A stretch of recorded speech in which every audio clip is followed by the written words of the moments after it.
DocuSign went up by 12%, going from a price of $43.75 to $49.16 on Friday's trading session following its earnings report. So should you buy the stock? Stay focused as we go through recent news as well as my chart analysis and price prediction. But before we do that, subscribe to our channel Stox 101 for regular stock market updates. DocuSign made $624 million from its subscription services, reporting an increase of 18% year-on-year, with total revenues at $645 million, beating analyst estimates by 2.95%. The company has $632.6 million in cash and liquid assets, with free cash flows of $36 million and operating earnings of $52.5 million. The Q4 expectations stand at $639 million, which would be lower than Q3 numbers, yet marking higher analyst hopes. In our opinion, DocuSign's performance has been healthy despite a bearish market, so the company might continue growth as it enters 2023 with a market cap of $9.87 billion. With all that in mind, let's analyze the charts. So as you guys can see right here now in the 1-day chart for DoCU, and as always, we'll first analyze the 1-day chart, then the 1-hour chart, and on it off we'll get the 5-minute chart. But right off the bat, we can see that we've been in a bearish trend ever since 2021. Yeah. Ever since 2021, so let me get the trend line. We've been in a pretty bad bearish trend, which of course escalated over here, right? Everything started over here when we got this massive dump right after the earnings report came out on this day, right? We fell down by around 42-45% pretty much in a single day, right? And after that, ever since we've fallen by another 70%, which, well, is it something to be worried about? We have a few perspectives to discuss, and the first one, of course, is that if a company is at such a low price, right, then why wouldn't it be a good time to take the risk, right? That is the first perspective. But at the same time, if we look at it from an angle of value investing, I personally believe that no matter how good the company is, now first up, of course, it has been a bearish market, and DoCU has, I'd say that it has performed better than some other companies.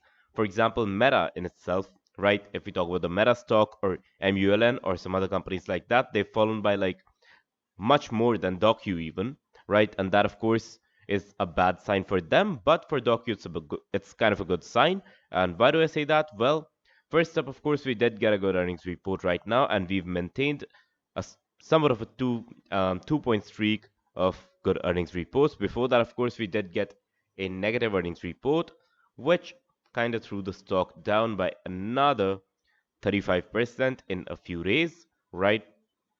But if we look at the volumes, of course, the volumes are a bit on the decline, right? If we look at the top volumes, 41 million, pretty much 42 million, right? Almost 35 million, and right here, 30.2 million, right? So we can see that the earnings jump volumes are declining. At the same time, if you look over here, we can see that just like the entire market, we did hit a double bottom over here around this point at $39.4, right? The entire market around these dates, right around early November, had hit double bottoms. And of course, after that, we did get a good rally on the upside, but it did not last long. We went up by 32%, and then we fell down by another 17%.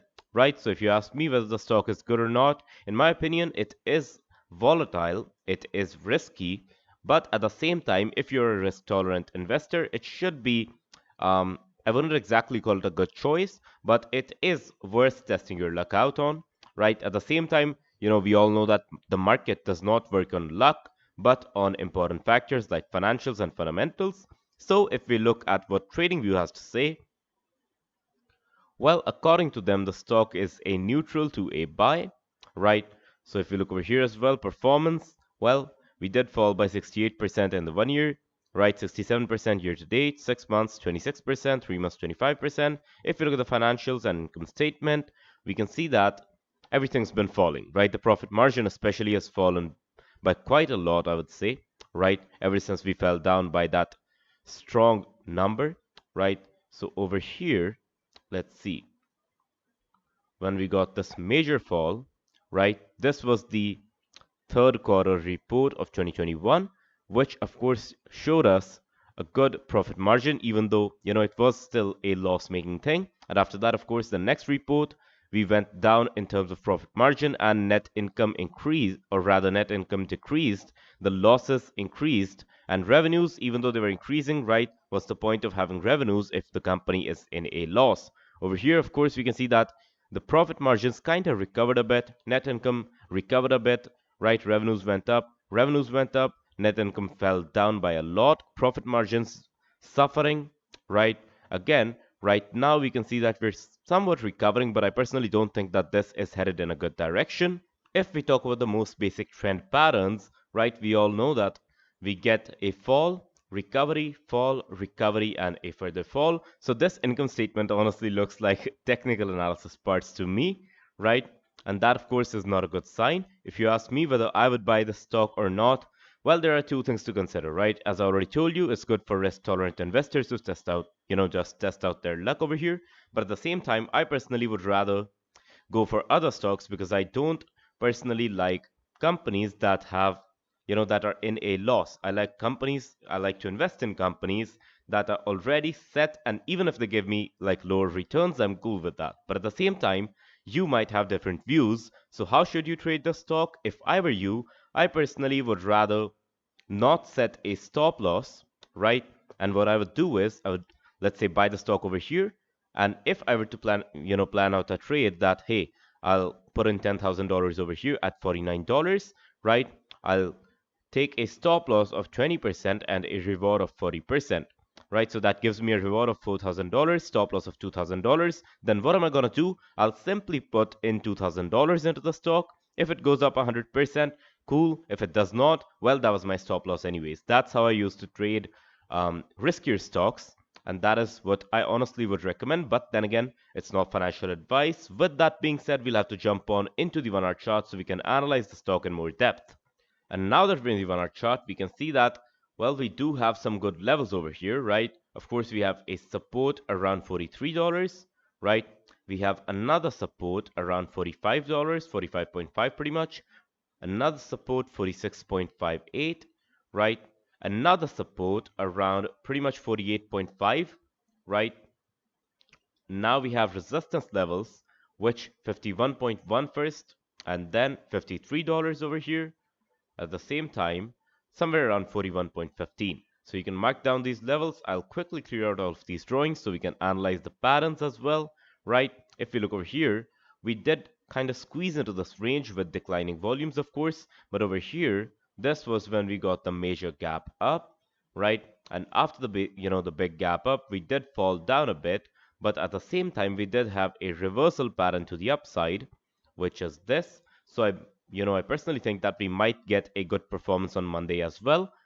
Yeah, like if we get a gap up, in my opinion, that should be good. But after that, we can fall. If we get a gap down, we probably will go up. That is what I personally think, right? If we start the day off, let's say at 42, 40, or rather 52 or $53, then we'll definitely fall. If we, start the day around $48, we'll definitely go up around the $50 range. That is my prediction for Monday. And with that, if we want to analyze the stock in more detail, or like the most detail that we can analyze it, right, we'll have to jump on into the 5-minute chart. So, let's do that.